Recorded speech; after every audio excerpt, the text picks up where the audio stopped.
안녕하세요. 같이 영화 보는 남자 엉찐입니다. 봄옷이라고 사서 입었는데 점점 날씨가 더워지는 5월이 성큼 다가왔습니다. 5월에 과연 어떤 영화들이 개봉을 하는지 저랑 같이 한번 알아보도록 할까요?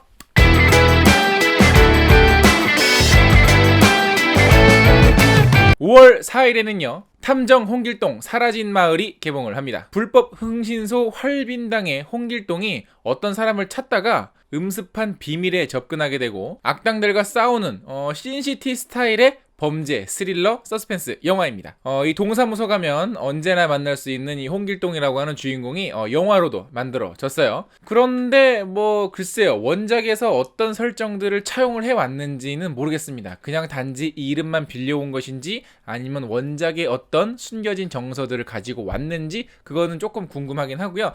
이 영화는 조금 독특하게도 이런 그린 스크린을 뒤에 두고 마치 스튜디오에서 촬영하는 것 같은 영화들은 이미 헐리우드에서는 굉장히 많았었지만 국내에서는 많이 시도는 되진 않았었는데 과연 어떤 색깔로 녹여냈을지도 궁금하고요. 이 영화는 송중기와 박보영을 만인의 풋풋한 소년소녀로 만들었던 늑대소년의 조성희 감독의 신작입니다. 2주에는 워낙에 4월달부터 쟁쟁한 작품들이 개봉을 해왔기 때문에 첫 주에는 그렇게 눈에 띄는 작품은 많지 않고요. 그 다음 주로 한번 넘어가 보도록 하겠습니다. 5월 12일에는요 곡성이 개봉을 합니다. 한 마을에 외지인이 나타난 후 의문의 사건이 연달아 발생하면서 벌어지는 사건을 추적하는 그 경찰과 주변인들의 이야기를 그린 미스테리 스릴러 드라마입니다. 이 영화는 20세기 폭스에서 정식으로 투자를 했죠. 그리고 추격자, 황해처럼 굉장히 선이 굵고 영화를 보고 나오면 아주 그냥 진이 다 빠질 정도로 기진맥진해지는 그런 아주 강한 영화를 만드는 나홍진 감독의 신작입니다. 곽도원 씨가 주인공으로 나오고요. 천우희 씨 그리고 황정민 씨가 서포팅을 해주면서 굉장히 인상적인 연기를 선보였다고 해요. 사실 황해 같은 경우에는 추격자 이후에 좀 어깨에 좀 많이 힘이 들어간 것 같은 영화여서 호불호가 좀 많이 갈렸죠. 그런데 과연 이 영화는 어떤 느낌일지. 자, 그 다음 영화는요. 다이버전트 시리즈 얼리전트가 개봉을 합니다.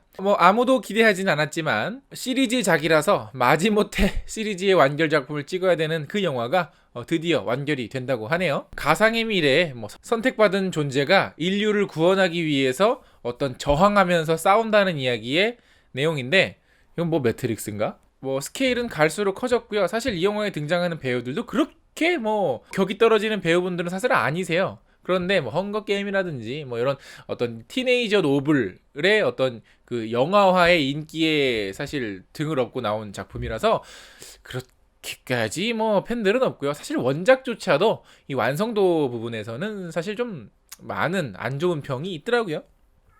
물론 이런 SF 장르들을 소소하게 좋아하시는 분들 많으시죠? 아직도 안 보셨던 분들은 이참에 한번 몰아보시는 것도 인생 시간 낭비, 돈 낭비 해보는 것도 괜찮을 것 같죠? 자, 다음 영화는요 또 한편의 한국 영화입니다. 바로 엽기적인 그녀 2가 개봉을 합니다. 엽기적인 그녀에서 그녀와 헤어졌던 이 견우가 그냥 살다가 또 우연히 어떤 한 여자를 만나는데 그 여자가 바로 이 견우의 옛날 첫사랑인데 이 여자도 만만치 않게 엽기적이라고 합니다. 그녀와 어떤 결혼을 하기 위해서 펼쳐지는 로맨틱 코미디 영화인데요. 예고편을 봤을 때는 이 전작인 엽기적인 그녀 1편에 비해서 굉장히 과장된 코미디? 과연 엽기적인 그녀에서 저런 종류의 코미디가 있었나 싶을 정도로 좀 과하다. 이 영화의 그녀는 빅토리아가 주인공을 맡았고요.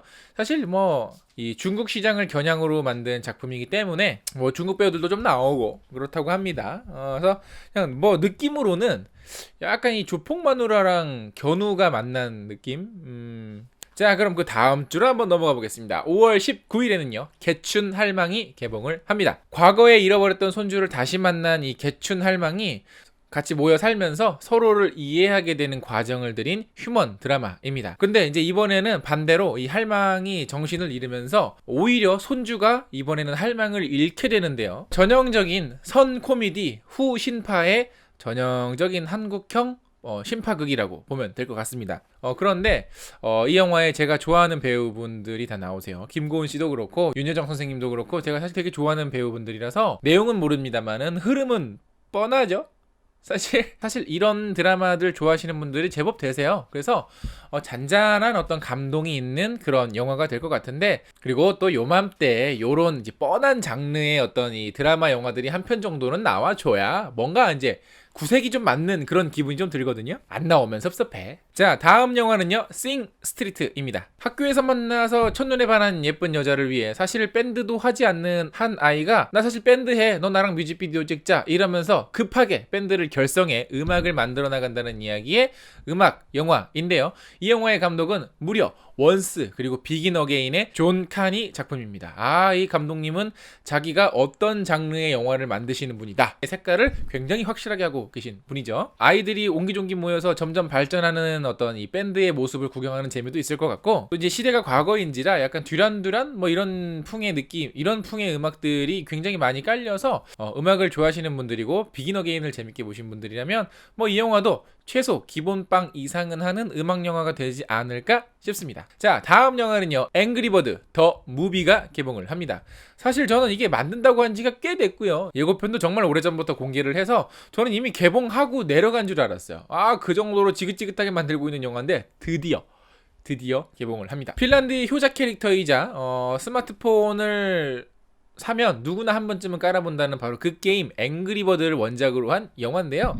거기 나왔던 이 초록색 돼지들이 어느 날 새들이 사는 마을에 들어와서 알들을 훔쳐가고, 그 알들을 구하기 위해서 이 동네에서 약간 소외받는 약간 까칠한 이 레드라고 하는 친구와 함께 알을 구하러 찾아 나서는 어드벤처 애니메이션 영화입니다. 뭐 사실 앵그리버드 같은 경우에 워낙에 캐릭터 상품으로 많이 제작이 돼서 많은 분들이 좋아하고 계신데, 영화에 나오는 캐릭터들 같은 경우에는 약간 원작하고는 조금 생김새가 많이 다르더라고요. 그래서 그게 또 새로운 매력으로 다가올지 아니면 그게 약간 원작의 누가 될지는 뚜껑을 열어봐야지 알겠죠?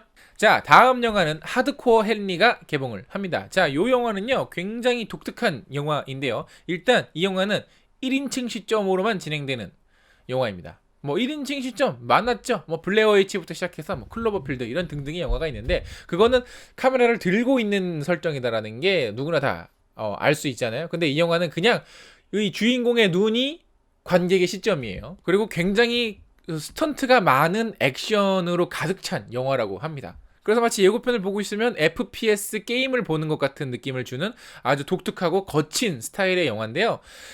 근데 사실 저는 이런 1인칭의 영화가 극장에서는 너무 보기가 힘들더라고요. 사실 저는 클로버필드 볼 때도 너무 이게 카메라를 막 쉐끼 하니까 너무 이게 어지러워서 바닥을 보면서 이렇게 영화를 봤었어요. 근데 이 영화도 그에 못지않은 멀미를 선사하지 않을까 싶은데, 아마 이 영화는 뭐 4DX 이런 걸로 보면 몰입감이 쩔지 않을까 싶어요. 이 샬토 코플리가 나오고 있는데 이분은 1인 다역을 했다고 합니다. 근데 굉장히 독특하고 재밌는 요소들을 많이 보여줘서 그거에 대한 기대감도 있다고 해요. 소규모 영화의 어떤 그 독특한 실험을 엿볼 수 있는 영화가 되겠죠. 5월 25일로 넘어가도록 하겠습니다. 다음 영화는요, 오만과 편견 그리고 좀비가 개봉을 합니다. 괴작 중에 괴작이죠.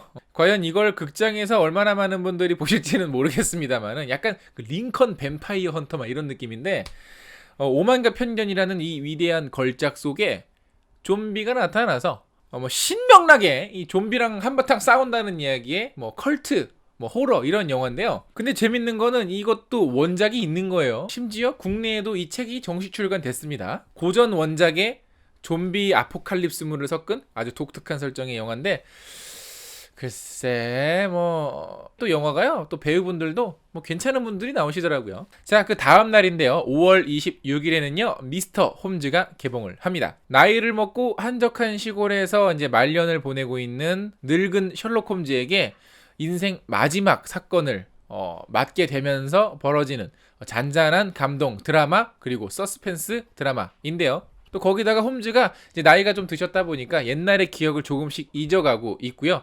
그리고 이분이 살고 있는 이 시대에는 뭐 모리아티도 죽었고, 뭐 왓슨도 죽었고, 뭐 자기 형인 마이크로프트도 죽은 홈즈 한 사람밖에 남지 않은 좀 쓸쓸한 어떤 이 노인 홈즈의 뒷모습을 보는 그런 영화가 되지 않을까 싶은데, 셜록키들 중에서 가장 성공한 사람 중에 하나로 일컬어지는 이 미치 컬린의 소설을 원작으로 만든 영화고요. 사실 이 작품도 물론 국내에 정식 출간이 됐는데 원작 제목은 셜록 홈즈의 마지막 날들이라는 제목으로 출간이 됐습니다. 이 원작 같은 경우에는 셜록 홈즈의 원작자이죠, 코난 도일의 이 말년의 모습에서 영감을 받아서 만든 작품인데 굉장히 많은 사랑을 받았던 작품이라서 영화도 기대를 하고 있고요. 간달프 그리고 매그니토이시죠, 이안 맥켈런이 나이든 홈즈를 연기를 하십니다. 자, 그리고 드디어 마지막 작품으로 넘어옵니다. 자, 마지막 작품은 엑스맨 아포칼립스가 개봉을 합니다. 전작이었던 엑스맨 데이즈 오브 퓨처 패스트에서 지금까지 만들었던 엑스맨을 리부팅 아닌 리부팅을 한 이후에 인류 최초의 돌연변이와 엑스맨이 가지고 있는 모든 힘을 쏘아부은 그런 또 하나의 마블 영화입니다. 뭐 다들 아시겠지만 이 영화는 마블 시네마틱하고는 뭐 다르죠. 진그레이나 사이클롭스, 스톰 등등의 캐릭터 등이 새 배우로 교체가 됐고요. 또 예고편을 보니까 마지막에 울버린이 등장을 하시더라고요. 자, 그런데 별로 나는 이렇게 기대가 안 되지. 이렇게 나는 엑스맨 고장가봐. 나는 이렇게 엑스맨 시리즈가 재미가 없냐? 여러분, 저 어떻게 해야 돼요? 어떻게 하면은 저 여러분 엑스맨을 재밌게 볼 수 있을까요? 맨날 똑같은 내용이고, 그리고 저는 엑스맨이 히어로라고 생각이 되진 않아서 왜 얘네들이 인류를 구원을 해야 되고 왜 얘네들이 뭐를 해야 되는지가 저는 이게 몰입이 안 되더라고요. 뭐 어찌됐거나 기대를 하시는 분들이 계시겠죠? 나만 기대가 안 되는 거겠죠? 그렇습니다. 예. 뭐 재밌게 보세요. 물론 저도 보긴 할 겁니다만은. 왜냐면 제가 이렇게 개봉작 소개를 하면서 이건 뭐 뻔하죠. 이거는 뭐 이런 얘기겠죠. 라고 얘기는 하지만 사실 한켠으로는 그 이상의 어떤 것을 보여주는 영화들이 사실 나왔으면 해요. 더 많은 이야기가 담겨져 있는 영화들이 나왔으면 좋겠다라는 생각을 항상 하고 있습니다. 사실 그게 맞는 거죠. 왜냐면 관객들이 기대하는 이야기만 보여주게 되면 그건 너무 뻔한 영화니까 기대하는 것을 보여주지만 그 이상의 어떤 서프라이즈가 같이 들어가야지 관객들이 더 재밌게 볼 수가 있는 거거든요. 다들 재밌게 보시길 바라겠어요. 언제나 그렇지만 기대 이상의 재미를 주는 영화들은 뚜껑을 열어봐야지 알 수가 있습니다. 자, 하여간 뭐 날이 점점 더워지는 5월이 됐고요. 미세먼지 황사가 점점 심해지는 그런 5월이 다가오고 있습니다. 뭐 한강에서 이제 맥주 하고 치킨 하고 이렇게 이러면서 재밌는 나날들을 보내셔야 되겠죠? 제가 소개해드린 영화들 중에서 여러분들은 5월에 과연 어떤 영화를 보실지, 그리고 제가 소개하지 않았던 영화들 중에서 어떤 영화들이 또 5월에 개봉을 하는지 댓글로 많이 달아주세요. 그러면 저는 다음에 더 재밌는 영화 리뷰로 찾아뵙도록 하겠습니다. 그럼 저 다음에 만나요. 안녕.